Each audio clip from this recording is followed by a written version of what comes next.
নমস্কার, আমার রান্নাবাটি চ্যানেলে আপনাদের সকলকে স্বাগত জানাই। আমার আজকের রেসিপি সানডে স্পেশাল গলদা চিংড়ির মালাইকারি। গলদা চিংড়ির মালাইকারি আমি তো খেতে খুবই ভালোবাসি, আশা করি আপনারাও অনেকেই চিংড়ি মাছ খেতে খুবই ভালোবাসেন। আমি গলদা চিংড়ির মালাইকারি বানানোর জন্য এখানে নিয়ে নিয়েছি 6টা গলদা চিংড়ি।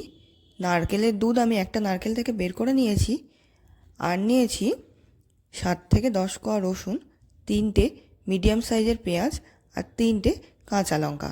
এখানে আমি আদার কোনো ব্যবহার করিনি, আপনারা চাইলে সামান্য পরিমাণে আদাও দিতে পারেন। আর আমি এখানে নিয়েছি 1 টিস্পুন গোটা জিরে।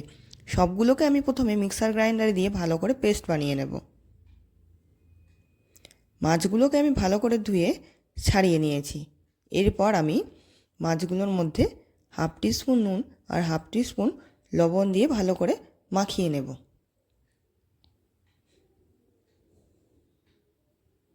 ভালো করে মাখানো হয়ে গেলে আমি কড়াইতে খুবই সামান্য পরিমাণে সর্ষের তেল দিয়ে তার মধ্যে গলদা চিংড়িগুলো একে একে আমি ভেজে নেব।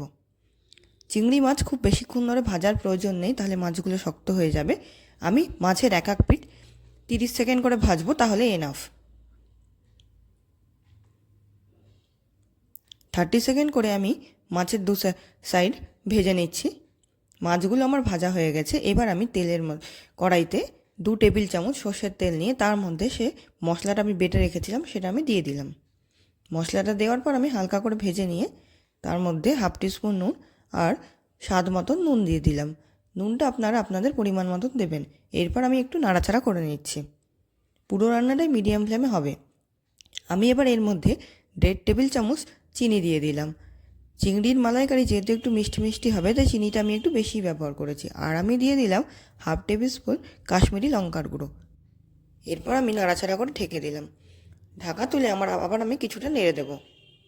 এরপর আমি যে নারকেলের দুধটা বানিয়ে নিয়েছিলাম সেইটা আমি এর মধ্যে পরিমাণ মতো দিয়ে দিচ্ছি।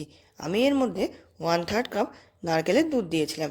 আর নারকেলের দুধ কিভাবে তৈরি করতে হয় সেটা আমি আপনাদের অন্য কোনো একদিন কোনো একটা ভিডিওতে দেখাবো। নারকেলটা কুড়ে গরম জলের মধ্যে কিছুক্ষণ ভিজিয়ে রেখে তারপর সেটাকে পাতলা কাপড়ের মধ্যে দিয়ে নারকেলের দুধ বের করা হয়, বা আপনারা চাইলে বাজারে রেডিমেড নারকেলের দুধও ব্যবহার করতে পারেন। মশলাটা ভালো করে কষানো হয়ে গেলে এবার আমি এর মধ্যে 1/2 টিস্পুন শাহি গরম মশলা ব্যবহার করব। গরম মশলা দিয়ে আমি ভালো করে নাড়াচাড়া করে নিচ্ছি। আপনারা চাইলে আরেকটু চিনিরও ব্যবহার করতে পারেন। এই রান্নাটা মিষ্টি মিষ্টি হলে ভালো হবে। আর বাসন্তী পোলাওয়ের সাথে চিংড়ির মালাইকারি খেতে খুবই ভালো লাগবে। মশলাটা আমার কষানো হয়ে গেছে। আমি 15 থেকে 20 মিনিট লো ফ্লেমে মশলাটা কষিয়ে নিয়ে এর মধ্যে আমি একে একে সেই ভাজা চিংড়ি মাছগুলো দিয়ে দিচ্ছি। চিংড়ি মাছগুলো দেওয়া হয়ে গেলে আমি সামান্য পরিমাণে নাড়াচাড়া করে আবার ঢাকা দিয়ে দেব। চিংড়ি মাছ যেহেতু খুব নরম, তাই খুব বেশিক্ষণ ভাজার বা ফোটানোর কোনোটাই প্রয়োজন নেই। ঢাকা দিয়ে 5 থেকে 7 মিনিট মতন ফোটালেই আমাদের চিংড়ির মালাইকারি রেডি হয়ে যাবে। 5 মিনিট ঢাকা দিয়ে রাখার পর তুলে আবার আমি কিছুটা ফ্লেভারের জন্য 1/2 টিস্পুন মতন শাহি গরম মশলা দিয়ে দিলাম। টোটাল আমি এখানে 1 টিস্পুন গরম মশলা গুঁড়ো ব্যবহার করেছি। আমাদের চিংড়ির মালাইকারি একদম রেডি হয়ে গেছে। আমার এই ভিডিওটি যদি আপনাদের ভালো লেগে থাকে তাহলে অবশ্যই লাইক করবেন, কমেন্ট বক্সে কমেন্ট করে জানাবেন ভিডিওটি কেমন লাগলো। আর আপনাদের মধ্যে কারা কারা চিংড়ির মালাইকারি খেতে ভালোবাসেন চ্যানেলটিতে অবশ্যই সাবস্ক্রাইব করবেন।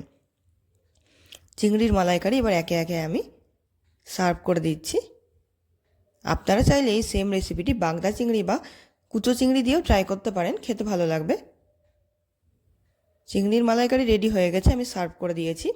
আপনারা এটা বাসন্তী পোলাও, ফ্রাইড রাইস বা ভাতের সাথেও খেতে পারেন, তবে সবচেয়ে বেশি ভালো লাগবে বাসন্তী পোলাওয়ের সাথে। রেসিপিটি অবশ্যই ট্রাই করবেন। আর ভিডিওটি দেখার জন্য আপনাদের সকলকে অসংখ্য ধন্যবাদ।